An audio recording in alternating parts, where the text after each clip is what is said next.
Hi, I'm Valerie from Portland. Please like and subscribe. I didn't know anything about my parents, except what the warden at the orphanage always told me. She said she found me on the doorstep one night with a note, "This is our 12th daughter, and she's a weak little thing. Take good care of her because we don't wanna." Growing up, I felt angry that my parents had abandoned me because I was weak. And so I decided I'd be the strongest girl ever. I loved running and swimming and could easily beat the older girls. And I was scared of no one. This made me a natural leader at the orphanage. If anyone had a problem, they'd come to me, especially if it involved bullies. There was a reason everyone called me Miss President around here. Well, that's because I told them to, but I'd earned my title. Like once when I was 13, I was about to join the queue outside the bathroom for taking showers when I saw this mean girl kicking others and pushing her way through. I ran forward and jumped on her. "This is your last warning, you weasel. If I see you bullying anyone again, you'll wish you'd never been born." All the girls started cheering and chanting, "Valerie, Valerie, Valerie." I looked up and stared at them, and they immediately switched to, "Miss President, Miss President." Just then a girl came running and told me the warden had called me, and the warden told me to pack my stuff because I'd been adopted by a really big politician. Her manager was here to take me. Wow, this girl looks so strong and confident. She's perfect. "Come, baby. Your brand new mommy can't wait to meet you." Please don't call me baby. My friends and enemies call me Miss President. I was glad to finally get a family, but the girls were really sad to see me go. Then I saw the manager had come for me on a freaking helicopter. It soon landed in the grounds of a huge mansion. I was led to a dining room, and sitting there was a gray-haired old lady with a strict face. Seriously? My brand new mommy looked like an ancient tortoise. And she didn't even look happy to see me. She barely spoke a word, and anytime I slurped my soup or dropped a fork, she glared at me. When I jumped off my seat to leave, she banged her fist on the table. "Enough of your bad manners. You can't just leave without asking to be excused." Okay. Excuse me, I'm going. Sit down. I'm not done eating yet. But I need to go. Why? Because I feel a fart coming. The old lady spat out her food. "Were you raised by gorillas? That's such a disgusting word. So unladylike. Don't ever use it again. Next time, say the noise that comes from behind." I burst out laughing, but she was serious. Okay, a noise is about to come from behind. So if you don't want to hear it, I gotta go. And with that, I ran. This old woman was whack. As I was running down the hall, I suddenly bumped straight into someone. I looked up to see a lady with the sweetest face. "You must be Valerie." "Oh, I'm so happy you're here, darling." She pulled me into a hug, and it made me feel all warm inside. As she walked me to my room, she told me her name was Amelia, and the old lady was her mother. "She's the one who adopted you, but I've always wanted a daughter too. You can call me Mom if you want to, whenever." I almost wanted to, but I needed to trust her a little more. My room was 5 times bigger than the shared one at the orphanage, and I squealed happily as I looked through the closets. Now this was a wardrobe fit for Miss President. Later that evening, I was asked to dress up and go downstairs to the old lady, and I was surprised to see her surrounded by reporters, and she was smiling at me. "Ah, here she is, my lovely new granddaughter. God has blessed me with so much, and I wanted to pay it forward. That's why I've adopted Valerie. I hope this sets an example for everyone to open their hearts like I have." Then she started smothering my face with wet kisses. Ugh, so gross. It didn't take a genius to figure out that she was a fake. I didn't like her one bit, but thank God I had Amelia. I loved spending time with her, and soon enough, she got me enrolled in a fancy school. On the first day, I walked into the classroom to a rather shocking sight. Everyone was gathered by the window as a blonde girl was throwing out laptops. They all clapped each time one hit the ground. Whoa, what are you doing? They all turned around to stare at me. Destroying my MacBooks because Daddy said he'd buy me the latest one if the old ones don't work. Who are you, an investigative journalist?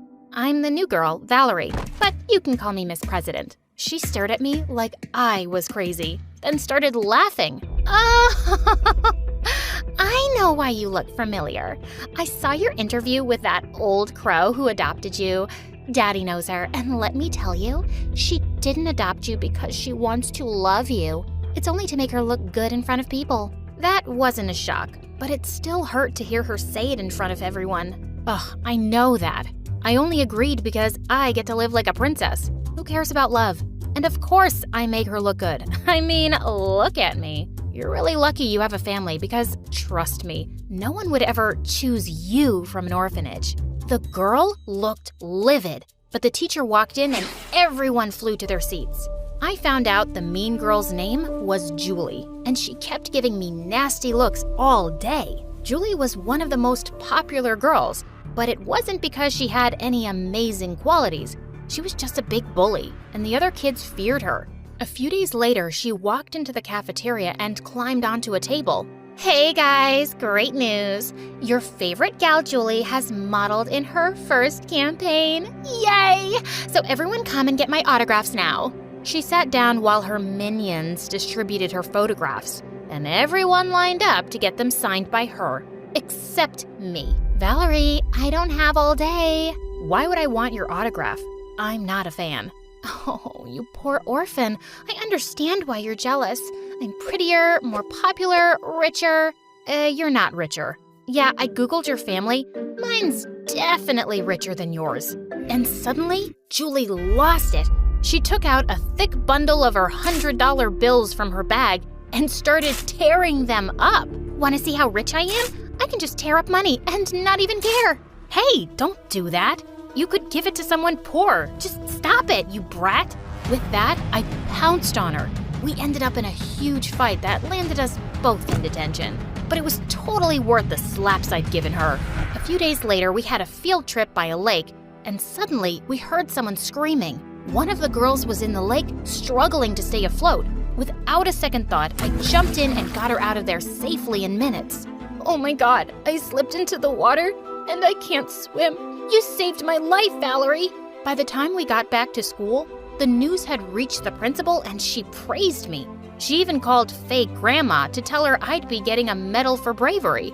And when I got home, fake grandma hugged me like I was her favorite person. Oh, Valerie, how lucky that girl fell in the lake. You and I will do a lovely photo shoot once you get your medal and some interviews. Let's hope more kids at school keep having accidents so you can keep playing the hero. She was such a selfish toad. But I stayed quiet because all I cared about was being close to Amelia. She hugged me tight and said she was so proud of me for being brave. The next day at school, I was walking down the hallway and I saw Julie showing everyone her photo shoot. But as soon as the girls spotted me, they all came running.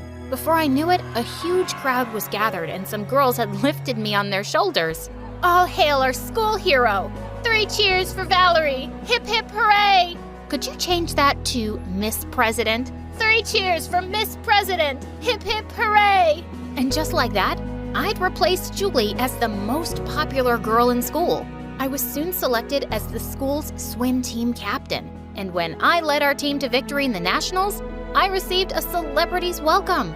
All this was driving Julie crazy. But the last straw was when she saw my picture was selected for the school's magazine cover. She walked over to me at lunch with a copy, threw it down, and started jumping on it. This is ridiculous. You, an orphan from nowhere, is the face of our school now? I'm a model! I didn't put my face on that magazine, Julie. The people have spoken. The people are morons. I don't know what they see in you, witch. She leapt forward to attack me, but suddenly the others held her back. You think we're morons? Thanks for clearing that up, Julie. You're a jerk, and we've never liked you. We've had enough. They picked her up and threw her in the large garbage bin outside. It was epic. But when I got home, my mood quickly turned sour when I found fake grandma shouting at Amelia. Why did you tell my cook that she could take a week off, and you gave her money without my permission? Mama, she's worked with us since forever, and she's really sick. She's probably lying. Even the servants know you're a stupid, weak fool who'll believe their fake stories. I'd heard enough. Stop shouting at Mom. Being kind isn't a weakness, and you're such a hypocrite. You pretend to be nice for the cameras, but you don't care about anyone. How dare you talk to me like this? Have you forgotten where you came from? I can send you packing this minute. But you won't, because you need me to win the elections. Yeah, I know your polls have gone up since I arrived. If you misbehave with Mom again, I'll stop doing all the shoots and interviews. You got me? Fake Grandma looked like she was about to explode, but she stormed off. Amelia sat down and I wiped her tears. I'm so sorry she treats you this way. Please don't cry. Oh, Valerie, that's not why I'm crying. I'm just so touched that you stood up for me and you called me Mom. And I realized I finally had. I've wanted to since the first day. You are my mom, and I'm so lucky. A few weeks later, Fake Grandma had planned a huge party for some important guests. I knew she just wanted to parade me around as her charity case, but I didn't care. I'd never been to a party, so I was looking forward to it. I managed to escape her for a while, and as I was eating in a corner, a boy approached me. Valerie, right? Been seeing your face all over the news lately, and I gotta say, it's a really pretty one. I was gonna tell him to buzz off when suddenly I spotted Julie and her dad among the guests, and she was glaring at me with murder in her eyes. Maybe she liked this boy, so I pulled him close and kissed him. When we broke apart, Julie had marched over to us. How dare you kiss my boyfriend? Your boyfriend? He didn't mention you when he was flirting with me, and he really enjoyed that kiss. You should kick his butt, Julie. I'm gonna kill you! And she jumped on me, but I was much stronger and I had her pinned on the ground in seconds. Daddy, help! Her dad completely lost it when he saw us. He started screaming at Fake Grandma that he was pulling out all his money and support from her campaign. He stormed off with Julie, and the old woman grabbed my arm and dragged me to the other room. What have you done? Why must you always act like a savage from some jungle? If Julie's dad doesn't support me, I'm ruined. Go beg him for forgiveness. Fix this.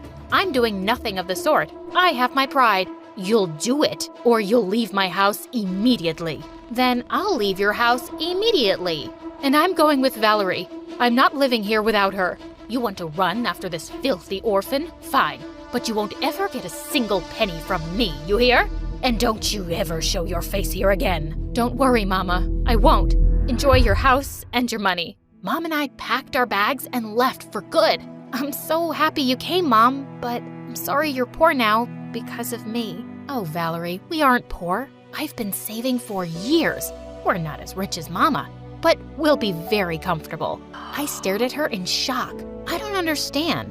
If you had money, why didn't you leave that awful place before? Sweetheart, she's bullied me since I was a kid. I was always afraid of her and could never stand up for myself. But you, Valerie, you just amaze me. You're the bravest person I've ever met. My life changed the day you came into it, and I'm stronger now because of you. I flung my arms around her, and I'm so much happier now because of you. I love you, Mom.